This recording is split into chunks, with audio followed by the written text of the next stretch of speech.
They're a fantastic team, and with a lot of individuals that are going to play beyond college, and there's a lot of WNBA players on that roster. It was Coach Washington's, Coquese's first top 25 recruiting class.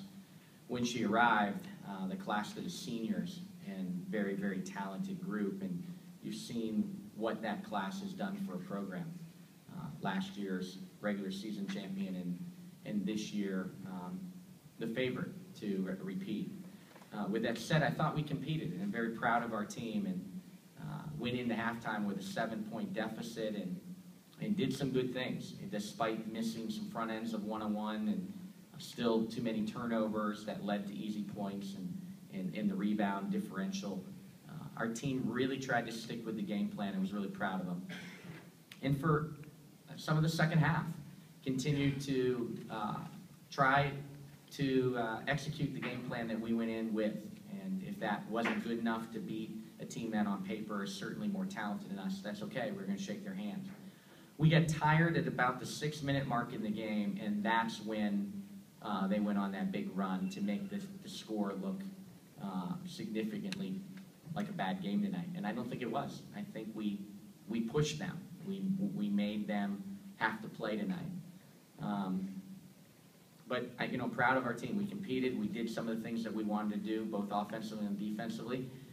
At the same time, points off turnovers, the amount of possessions they got because of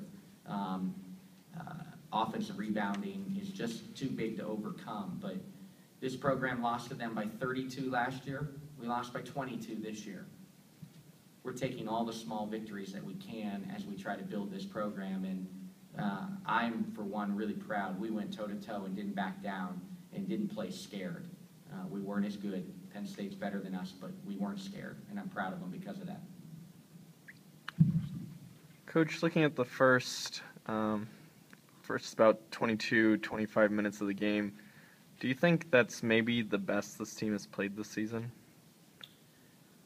against a team like Penn State? Well, I think that, it certainly helped that Maggie Lucas was in foul trouble. I mean, that goes a long way.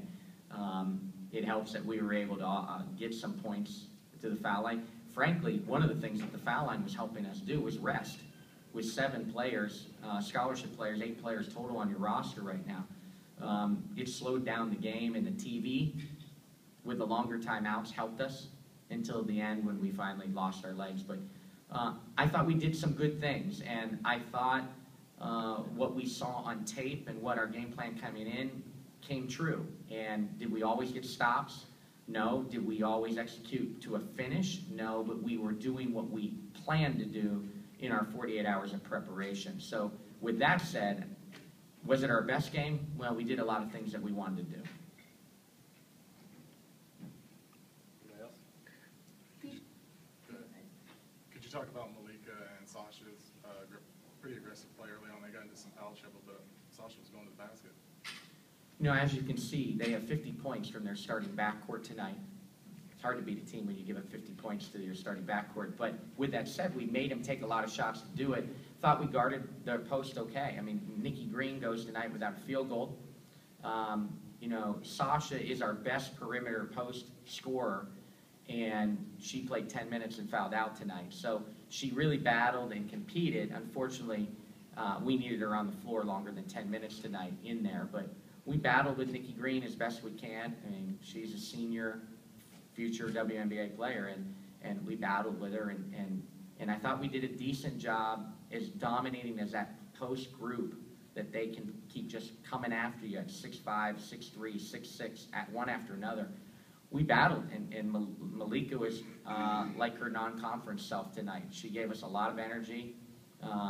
She seemed to have a pep in her step tonight that, you go through getting, you get really tired during the season, and I saw a lot of energy out of Malika tonight. She had family in the crowd, and so it was nice to see a great game of her, because we've got to get something out of each one of the 4 post players that we keep going back at people with also.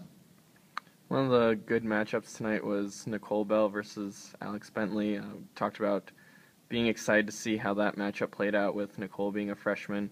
She just had 1 turnover in the first half, finishes with 4 turnovers overall. How do you think she did tonight?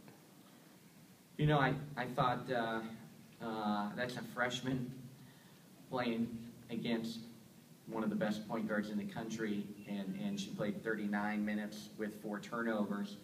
And, you know, they trapped her at the end of the game with 3 people in one of the sets that they had a nice call out of a timeout and won that chess match. You know, that means she played 3 turnovers. Alex Bentley can strip people 3 times in the first minute of the game. So, you know, she wasn't able to get any shots off. We weren't able to get any offense out of her, but she did what was more important. She handled full court pressure for 39 minutes tonight the best she could, and really proud that she didn't succumb to turnovers. And she really worked. She doesn't have a sub. We have 3 scholarship guards on the roster, and they can't look over at the bench. There's just not options. And Drea gives us a little bit of help, but they're going to play. And so proud of all of them for gutting it out, and Nicole to play 39 minutes with 4 turnovers against Alex Bentley and Dara Taylor is a cool start to her career. Can you talk a little bit about Alani's play? She played all 40 minutes, played the whole game, and had 21 points. Can you talk about her play? Yeah, Alani did a nice job of finding openings. They play a specific way with ball screen defense, which puts guard defenders rotating. And so Jasmine and Lonnie were the recipients of extra passes tonight, and Lonnie made some of those pay off for her. She got to the rim a couple times. She made some threes. And I think she'll be the first one to tell you, we got her 3 or 4 shots in the second half early when we were still in, striking distance that she would normally make. And that, I think, is a product of having to play without ever coming off the floor, and she got a little tired and lost her legs there in a stretch because she missed some shots she's capable of making. So she had 21 and could have easily had a night of 26, 27, 28 points. And so, proud of her because there's so much attention in this league given to her to step up and have the game that she had. And I think she'd be the first one to tell you she could have had even a better game. Thanks, guys.